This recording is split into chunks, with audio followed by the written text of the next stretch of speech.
Hey everyone, this is Sasha. And Claire. And this is Dare to Rise. So today we wanted to talk about how we overcome challenges in our life, what held us up or continues to hold us back, and how we overcome everything. And it's not easy, to say the least. It's a bit of a challenge, and I think a common theme that we both found in our lives is our struggle with worthiness, right? Yes. So Yep, and the struggle is real. Oh, it's just so real. I feel like no matter what we do, there's always I feel like it's always going to be something I struggle with my entire life, and that's okay. It's not like I'm dreading it. I just know that I have the negative thinking aspect that I have been dealing with for a very long time. And so I always feel that once you have that negative inside of your head, even if you go all the way positive, it's very easy to backtrack into negativity. Yeah, and it's also a big part of like self-development, right? Is awareness of it. And when you're aware of it, then you can kind of rein it back. Exactly. So go from negative to positive. Yeah. And developing ourselves, that's just a lifelong thing. You're never done, right? No. You always there's always ways that you can be better and do better. Agreed. So, yeah. And I know that for me, one of the reasons that why I think I always struggle with worthiness is that I'm a giver. I give everything. I will do anything for anybody who needs help, especially my friends. If any of my friends are struggling, or my family or anything, I'm always there to give all of myself. Yes, 100% of yourself. And I don't ever really think about taking care of myself. My first thought is taking care of others before taking care of myself. And it's really challenging because, like, for example, at home, I will do the dishes, clean the dishwasher, cook dinner, vacuum, dust, clean the house, do everything, and basically not ask for help on any of those things. And I do all of that until I have drained my cup and I don't have anything else left to give. And that point, that's when I break down. I kind of have like a little mental breakdown and I blow up. And that's when I start getting angry, and I get angry with myself because I did not ask for help. I did not expect other people to do anything. I did not ask them to do other things. I just took it all upon myself to do everything. But then I also get mad at other people for not taking the initiative to see me struggle and be like, you know what, like, she's done the dishes 5 nights in a row. I should do the dishes tonight. And it's, even though I'm getting angry at them, it's not necessarily their fault. It's just I'm so angry and I've already taken on so much blame for myself that I need to blame somebody else at the same time.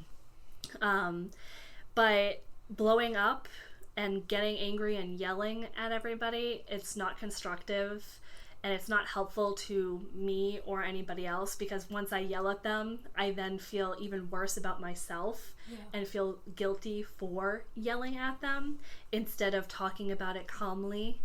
And so it's a constant struggle, and I feel like this is one of those things that always goes in a cycle for me. And especially in my relationship, it's like everything will be fine and everything is good until it's not. And then all of a sudden I blow up, I break down, I'm crying, I'm yelling, and because it builds up to that point, right? Yes. And is it because you're not saying something? Yes, and that's what I think it is. It's because I'm not actually saying I need help. So since I've been back in therapy, what I've been working on is trying to communicate more. And trying to have those conversations before I blow up. And as soon as I start feeling like I've taken on too much, being like, hey, wife, you need to start picking up some of the slack. Yeah. And it's just, it's a work in progress, I think, because it's very hard for me to ask for help. Yeah. And it's hard for me to ask for help because I always struggle with my worthiness. And really, I just don't feel like I'm worthy enough to have help. Like, I always have these thoughts, this is happening because I'm not a good person. I'm not getting help because they don't care about me. In reality, they just don't know I need help. And it's just, they're not mind readers. So how are they going to know unless I verbalize, hey, I need help? Yeah. And it's always been a struggle of mine because my first thought is make sure everyone else is comfortable, make sure everyone else is taken care of before taking care of myself. And so my therapist has been working with me on my worthiness, and she has taught me that I should practice saying I am worthy at like random times, like play with like my wedding rings or something, or just do something that anytime I do that habit of mine, I will think I am worthy. Or maybe when you start feeling like you're not worthy, Yes. just remind yourself again, I am worthy. Yeah. So so it's like if there's something I do when I start getting upset, like if I start fidgeting or whatever, whatever that fidget is, I should do that when I'm not feeling upset and tell myself I am, like, for example, like when I start getting upset just because I need something in my hands, my rings are always there. And so I play with those. And so when I play with those without being upset and say I am worthy, I am teaching myself to, in the moment when I get upset and do that, it's a reminder I am worthy. Yeah. And so before I have these conversations, I have to remind myself I am worthy. It's okay for me to ask for help. Yeah. Yeah. Instead of taking all of that burden on yourself. Yeah. Sure. And it's a struggle, and it's not easy, and I'm still struggling with it even though I've been in therapy for over a year. But I'm doing so much better at it. Yeah. And I am, it doesn't always get brought up before I blow up, but I'm more likely to have that conversation before blowing up. And when you think about it too, like that was mental conditioning from when you were a child, right? All the way up till now. That was years of conditioning that you're trying to uncondition. So anything new is going to take time. It's not like, oh, you snap your fingers, I'm better, instantly healed, everything, I'm worthy all the time. No, Yeah. It's gonna take time. You're gonna struggle. You're gonna revert back once in a while. But the important thing is to just keep going and keep trying. Exactly. So, oh boy, yeah, I struggle with worthiness too. For me, my struggle of worthiness was really highlighted when I started my Startup Accelerator program. I mean, I've been struggling with it my whole life, but trying to go down this entrepreneurial route has just really highlighted and showcased my weaknesses. In my Startup Accelerator program, we do pitches to mentors prior to the session, whatever session we were going to go into, whatever topic that was. Now, there'd be about 5 or so pitches before we go into the topic, and they would list it, and I would see my name, and I would, leading up to my name, I would be so panicked. And then I would also watch my classmates and their pitches, and I think like, wow, they are so good, they're so awesome, they're so much better than me. I don't belong here with these talented, dedicated, successful, smart, resourceful entrepreneurs. What am I doing here? And then also, our mentors would get introduced, and I would hear all of their accomplishments, and then I would look at them and be like, these people, these mentors are going to criticize me, they're going to tear me apart, I'll never be successful like they are. To combat this, I also have affirmations that I say. Before I do my pitches, I say to myself that I have talent, I'm capable, and I belong. And then I remind myself that these mentors are here volunteering their time and their knowledge because they care about young entrepreneurs. And then I have to use their expertise to avoid mistakes. They give me feedback to improve and it's not to criticize, it's actually to improve and point me into the right direction. It's constructive criticism. But I was thinking of it in my mind like, oh, they're going to tear me apart and they're going to make fun of me and criticize me. That's not it at all. And that's old thinking patterns. And then when I notice that I'm going down this downward negative thinking, downward spiral, I do a lot of self-care. I do my affirmations, and then I will listen to inspirational speakers. YouTube has so much. A lot. There's so many amazing speakers there. I mean, Tony Robbins, Ed Milet, Lisa Nichols, those are some of my favorite speakers. Even some of the TED Talks is pretty popular. Amazing. Yeah, there's always something. The internet's amazing for this, where you can always find something to lift you up. Yeah, for sure. As long as you're looking at that stuff. You could also go the other route and look at the bad stuff, but we'll focus on the positive, right? Yes. Always try to look for the positive things. Yes. Don't look for the negative things. Yes, exactly. And I would take supreme self-care of myself. By getting adequate sleep, exercise. I'll make a green juice to take care of my body. I'll journal and reflect. And I feel like that's something that I have lots of trouble with, is doing little things for myself that you do. Like you do all those things. Like I look at my day and I'm like, how am I going to even fit any of this stuff in? By the time I get home, dinner's done, the dishes are done, and sit down on the couch, it's almost time for bed. And for me, like, that all sounds so great, but how do you fit it into your day? Oh, I have to, because if I don't, I will tear myself apart. I make it my top priority. For example, like, I have a morning routine. As soon as I wake up, I meditate. That's the first thing I do. I wake up and I meditate.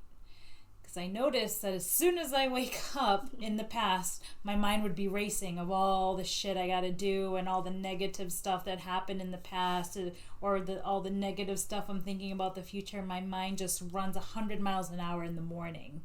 So I take my time. So I'll wake up early specifically to do my routines. I'll wake up at least 2 hours before I even get ready for work to do all of this. So the first thing I do, I set aside about 20 minutes to a half an hour to meditate. And then after I meditate, I will write in a gratitude journal.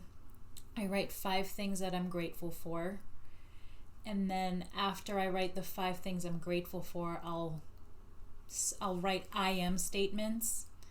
Like, I am worthy, I belong, I am capable, I'm financially abundant, I'm successful. My I am statements.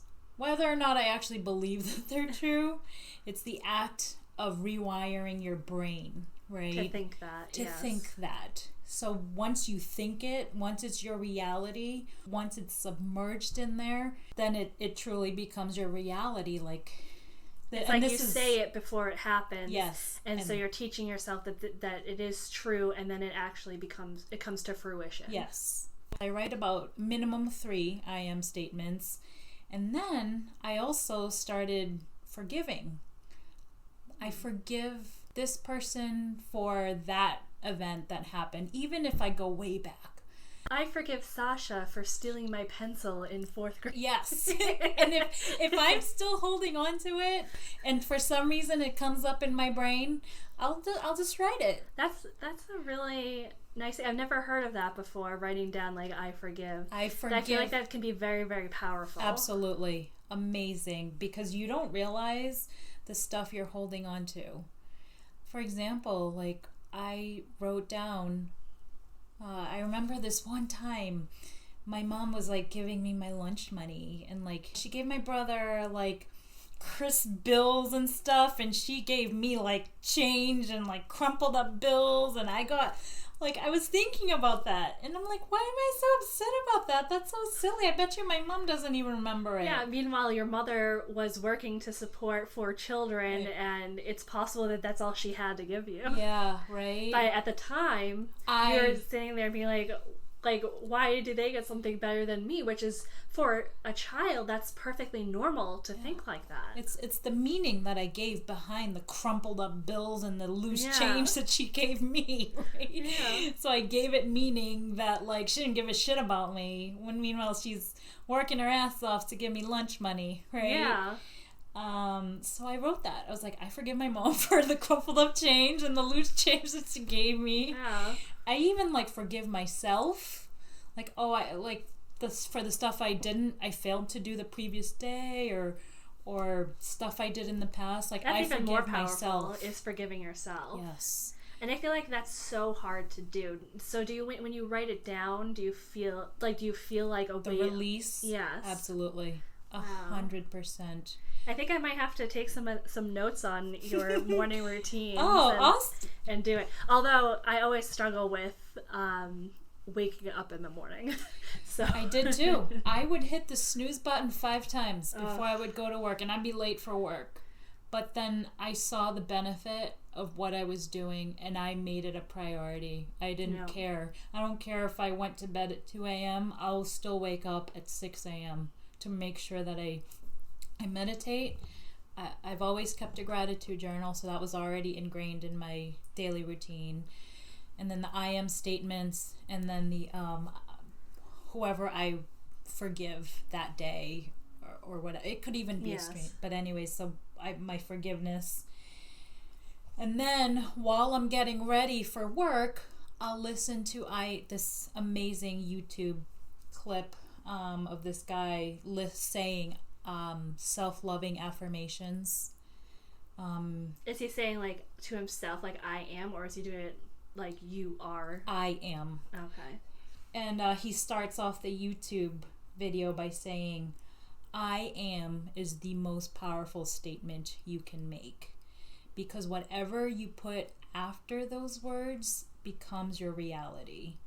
So that makes a lot of sense, because when you're thinking about it in the opposite, I can't, a lot of the times of stuff we say I can't, and then we actually truly believe that we can't. So if you say I am or I can, that has a lot more power to it, because if you think that you can, or you think that you are, then it makes more sense that that's actually what's going to happen. So his YouTube channel is called You Are Creator. And we'll link that in the description of the podcast as well.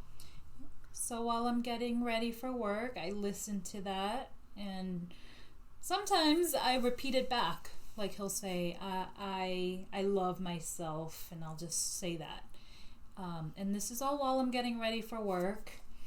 That reminds me of a video I saw on Facebook, and won't be able to look this up because it was something I saw like last year sometime, but there was a father who every morning before school, what he would do with his daughter is he would stand her in front of the mirror and they would do like a chant together, and he would say, "You are amazing," and she'd be like, "I am amazing," and Aww. "You can do this," and it was like a ritual that they would do every single day, and so that she would start off the day thinking anything is possible and she is amazing and she can do stuff and she can choose to be kind and all those things. So can be really powerful to do those things in the morning to set the tone for the day. Yeah, absolutely. And there's something really powerful about doing it daily. You do it daily. I do my rituals daily.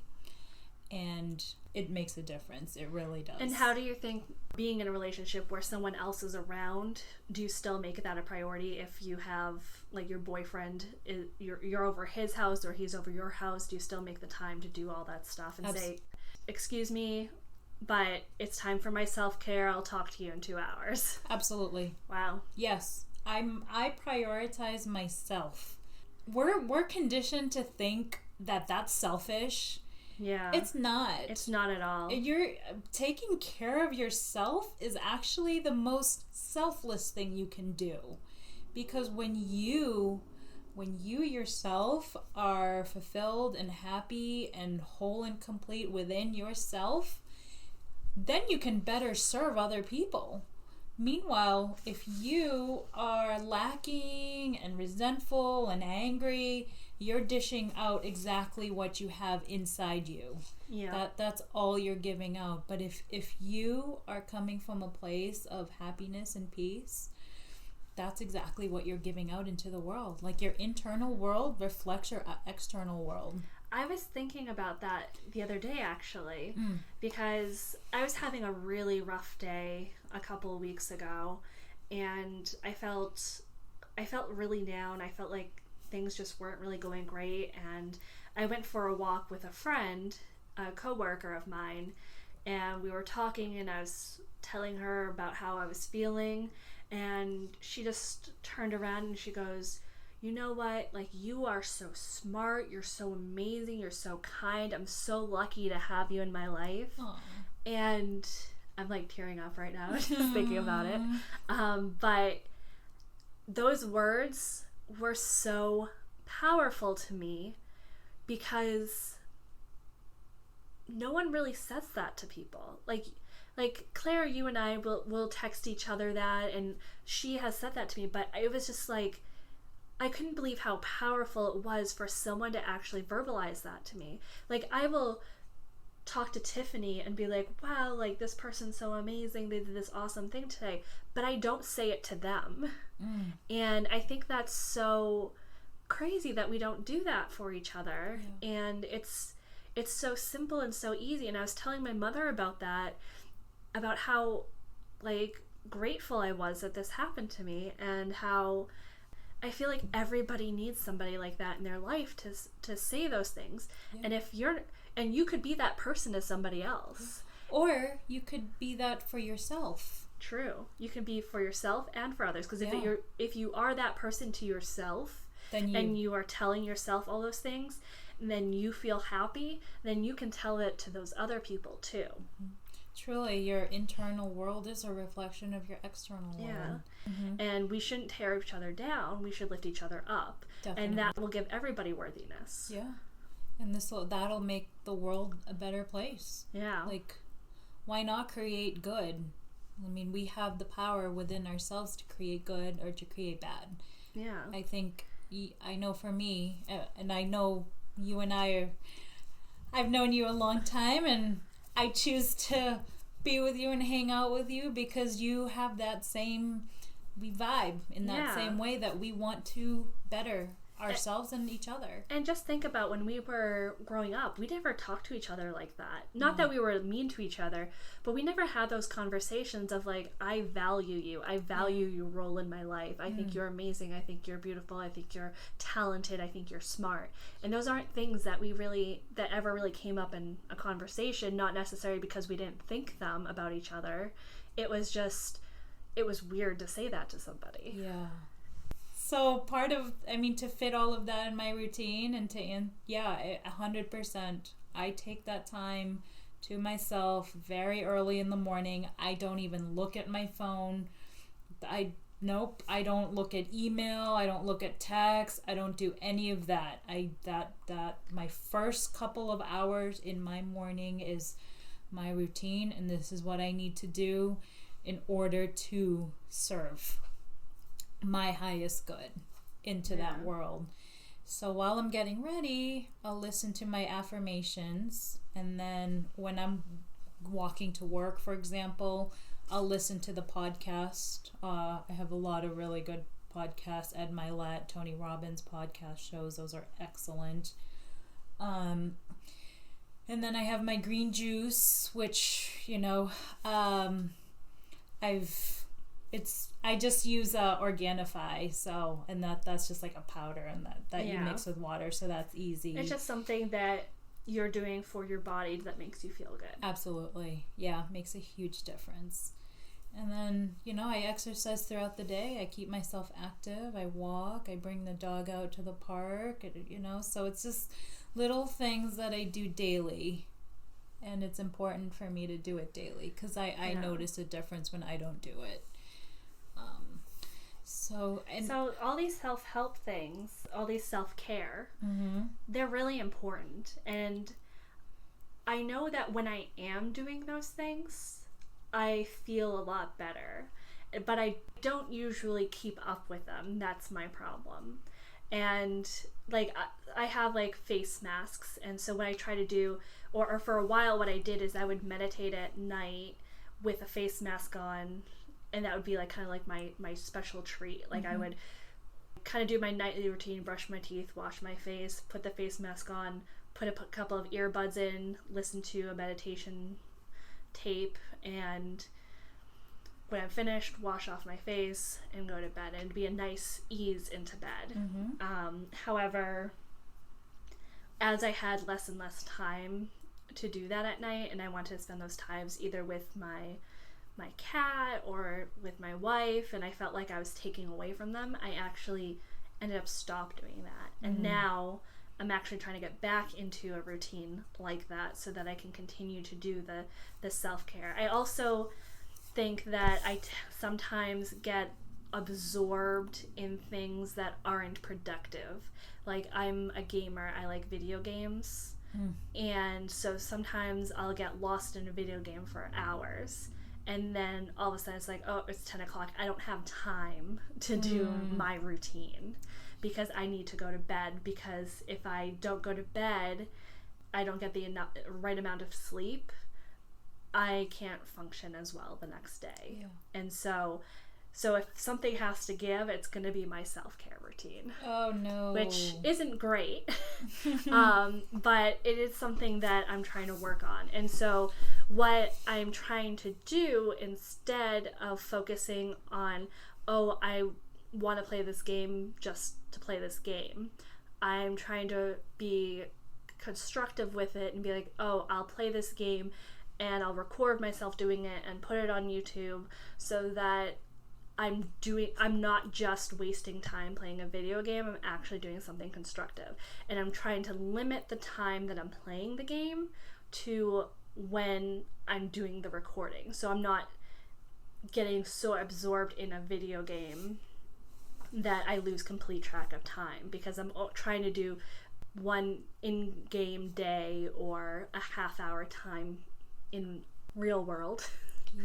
And I think that will help me manage my time better and push myself to have more time for self-care. You see, that is exactly the reason why I do my self-care first thing in the morning. Because if that's the first thing I do, not only does it set the mood for the day, but then it's less likely to get put off. Yeah. Because it's so easy to get carried away with the day, get sucked into stuff, especially at night. You know, we've had a long day at work. That's why it's my top priority first thing in the morning, just to do it. And I don't want to say get it out of the way, but kind of, you know? Yeah. Because, like, I really cherish and value my morning routine. It sounds amazing. That's like a day at the spa for me. and that's just it. It's not a treat. It's not. It's necessary. Yeah. It really is. And it's like we look at self-care as like a luxury item when it really should be a daily thing. That's just that you should. Yeah, and there are things like I've watched a lot of YouTube videos about daily routines, nightly routines, like morning routines. And one thing that I know that I specifically do in the morning is I have my phone next to my bed, and the first thing I do when I wake up is grab that phone and go to Facebook and start scrolling because I don't want to get out of bed, and I'm just like, this is what I'll do. And a lot of routine. And how much time do you spend doing that? Oh, I waste a lot of time doing that. Like I'll wake up at 7 and then it'll be 7:30. I'm like, crap. That's a half an hour you could have meditated or reflected in a journal. Think about all the time that we're wasting on social media. I know that's why it's I don't bad, have Facebook anymore. Sometimes it's even just to help me. I'm like, I can't keep my eyes open. I need to look at something, so I grab it to look, and then I just get lost.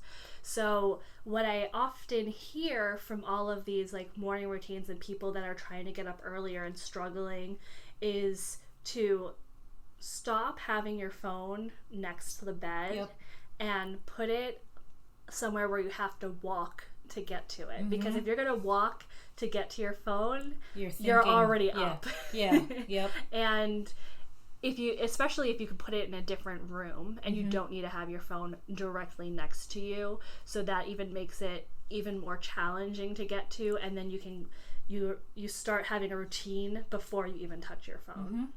Agreed.